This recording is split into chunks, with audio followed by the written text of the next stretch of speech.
الرحيم. السلام عليكم ورحمة الله وبركاته.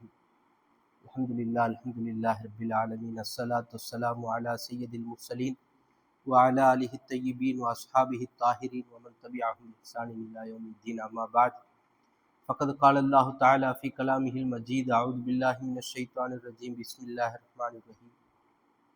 أو كصيب من السماء فيه ظلمات ورعد وبرق يجعلون أصابعهم في آذانهم من الصواعق حذر الموت والله محيط بالكافرين. அல்லாஹு தாலா இந்த முனாஃபிக்கின்களுடைய தன்மையை பற்றி சொல்லிக் கொண்டே வருகிறார்.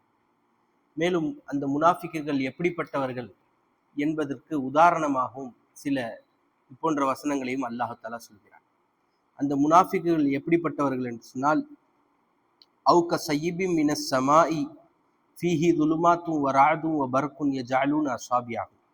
அவர்கள் எப்படிப்பட்டவர்கள் என்று சொன்னால், வானத்திலிருந்து அல்லாஹு தஆலா மலையை இறக்குகிறார். அந்த மலையை போன்று ஃபீஹி துலுமாத்தும் வராதுன், அந்த மலை இறங்குவதின் காரணத்தினால் அந்த இருள் இருக்கிறது. வராதுன் வபர்குன், இடியும் மின்னலும் அடித்து கொண்டே இருக்கிறது. மலை இறங்கும் பொழுது இடி இடிக்கும், மின்னல் வெட்டும். அந்த நேரத்தில் இந்த முனாஃபிக்குகள் எது போன்றவர்கள்? பொதுவாக இடி இடிக்கும் பொழுதும் மின்னல் வெட்டும் பொழுதும் அதற்கு பயந்து, இந்த இடியினால் மின்னலினால் நமக்கு ஏதாவது ஏற்பட்டு விடுமோ என்ற பயத்திலே யஜஅலூன அஸாபியஹும், காதிலே கையை வைக்கிறார்களே அவர்களை போன்றவர்கள் என்று அல்லாஹ் தஆலா சொல்கிறார். அஸாபியஹும் ஃபி ஆஸானிஹி, அவருடைய காதுகளிலே விரல்களை வைப்பவர்களை போன்று. மினஸ் ஸவாஇகி, அந்த இடி முழக்கத்திலிருந்து தன்னை பாதுகாத்துக் கொள்வதற்காக காதிலே விரல்களை வைக்கிறார்களே அவர்களை போன்றவர்கள். ஹதரல் மவுத், தனக்கு மவுத் வந்துடக்கூடாது, ஏதாவது விபரீதம் நிகழ்ந்து விடக்கூடாது என்பதற்காக. வல்லாஹு முஹீத்தும் பில் காஃபிரீன், அல்லாஹு தஆலா காஃபிர்களை, அல்லாஹு ரசூலை நிராகரிக்கக்கூடியவர்களை, மறுக்கக்கூடியவர்களை சூழ்ந்தவனாக இருக்கிறான் என்று அல்லாஹு தஆலா இந்த வசனத்தில் குறிப்பிட்டு காட்டுகிறார். ஏன் அல்லாஹு தஆலா இந்த முனாஃபிக்குகளை பற்றி பேசும் பொழுது இந்த வானத்திலிருந்து இறங்கக்கூடிய மலைக்கும் அந்த மலையின் காரணத்தினால் இடி மின்னல் ஏற்படுகிறது அல்லவா, அதற்கும் ஏன் உதாரணம் காட்டுகிறான் என்பதை பற்றி முஃபஸ்ஸிரீன்கள் சொல்லும் பொழுது தஃப்சீரில் எழுதுகிறார்கள்.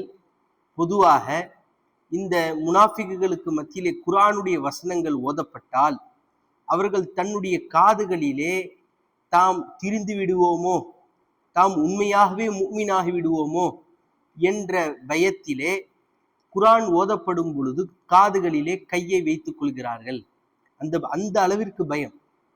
எந்த அளவிற்கு ஒரு அடியான் இடி மின்னலிலிருந்து தன்னை பாதுகாத்துக் கொள்வதற்காக காதிலே கையை வைத்து ஓடுவானோ, அதே போன்று குர்ஆன் ஓதும் பொழுது இந்த முனாஃபிக்குக்கு பயம் வருகிறது.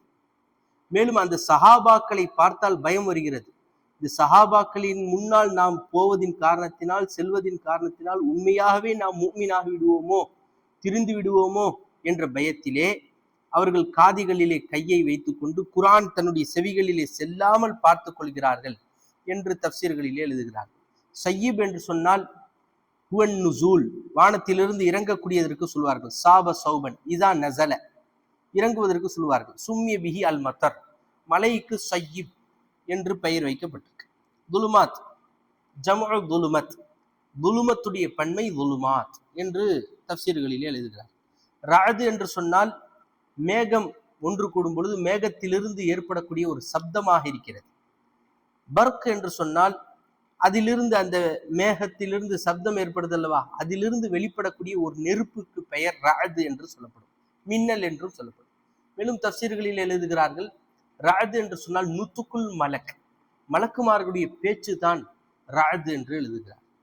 பர்க் என்று சொன்னால் லிஹுக்குல் மலக், மலக்குமார்கள் சிரிக்கும் பொழுது அந்த லிஹுக், அந்த சிரிக்கும் பொழுது அந்த மின்னல் வெட்டுகிறது என்று எழுதுகிறார்கள். எனவே பெரியோர்களே, சகோதரர்களே, இது போன்ற அந்த முனாஃபிக்குகளுடைய தன்மையை அல்லாஹ் தஆலா விவரித்து பேசுகிறார்.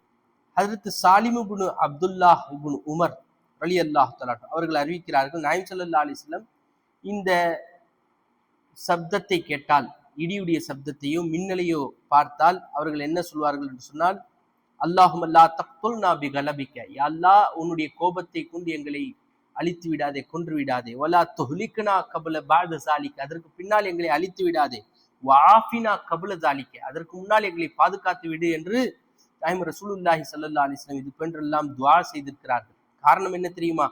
தஃப்சீர்களில் எழுதுகிறார்கள், சாயிகத், இந்த இடியுடைய அந்த முழக்கம் இருக்கிறது அல்லவா, சப்தம், அது கித்தாத்தும் மினல் அசாப், வேதனையிலிருந்து ஒரு துண்டாக இருக்கிறது.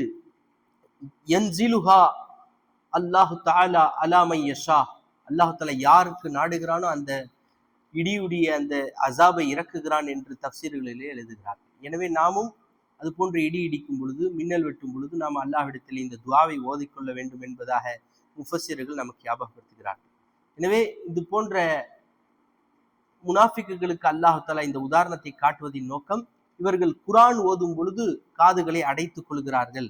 குர்ஆன் தன்னுடைய காதுகளிலே உள்ளே சென்று விடாமல் இருப்பதற்காக, அல்லாஹ் யஸ்மஉ அல் குர்ஆன, குர்ஆனை அவர்கள் கேட்காமல் இருப்பதற்காக, யுமினு பிஹி, அதை கொண்டு ஈமான் கொள்ளாமல் இருப்பதற்காக, நபி முஹம்மதின் ஸல்லல்லாஹு அலைஹி வஸல்லம், நாயகம் ஸல்லல்லாஹு அலைஹி வஸல்லம் அவர்களை கொண்டும் ஈமான் கொள்ளாமல் இருப்பதற்காக என்பதாக முஃபஸ்ஸிர்கள் ஞாபகப்படுத்துகிறார். அடுத்த வசனத்தில் அல்லாஹ் தஆலா சொல்கிறான், யகாதுல் பர்கு, அவர்களுடைய மின்னல் நெருங்கிவிட்டது, மின்னல் அவர்களை நெருங்கிவிட்டது. யக்தஃப் அபுசாரஹும், அவர்களுடைய பார்வையை பிடுங்குவதற்காக மின்னல் நெருங்கிவிட்டது.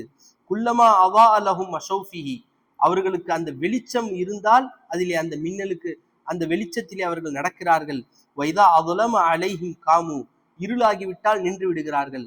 வலு ஷா அல்லாஹு, அல்லாஹு தஆலா நாடினால், ல ஸஹப பி ஸம்இஹிம் வ அப்சாரிஹிம், அவர்களுடைய கேட்கும் திறனையும் போக்கி விடுவான், அவர்களுடைய பார்வையும் போக்கி விடுவான். இன்னல்லாஹ் அலா குல்லி ஷைஇன் கதீர், நிச்சயமாக அல்லாஹ் அனைத்து வஸ்துக்களின் மீதும் சக்தி உள்ளவனாக இருக்கிறான் என்பதாக அடுத்த வசனத்தில் அல்லாஹ் சொல்கிறான்.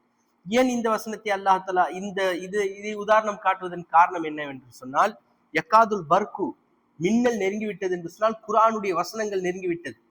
குர்ஆனுடைய வசனங்கள், ஆயத்துகள், அத்தாட்சிகள் அவர்களை நெருங்கும் பொழுது யக்தஃப் அபுசாரஹும், அவர்களுடைய பார்வையை போக்கி திடுக்கிட சென்று செய்து விடுகிறது. அவர்களே அறியாமல் குர்ஆனுடைய வசனங்கள் அவர்களை நெருங்கும் பொழுது அவர்களுடைய பார்வையும் செவித்திறனையும் இயலாமையில் ஆக்கிவிடுகிறது என்பதாக அல்லாஹ் தஆலா இந்த வசனத்தை கொண்டு விளக்குகிறான் என்பதாக முஃபஸ்ஸிர்கள் ஞாபகப்படுத்துகிறார்.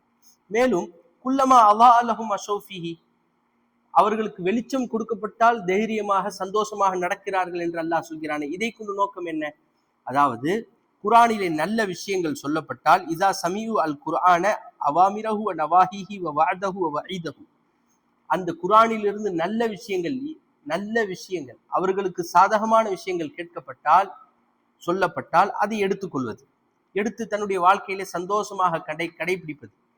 அதே நேரத்திலே இதா அதுலம அலைஹிம் காம், அவர்களுக்கு இருளாக்கப்பட்டால் நின்று விடுவார்கள் என்று சொல்கிறானே, அதை கொண்டு நோக்கம் என்ன?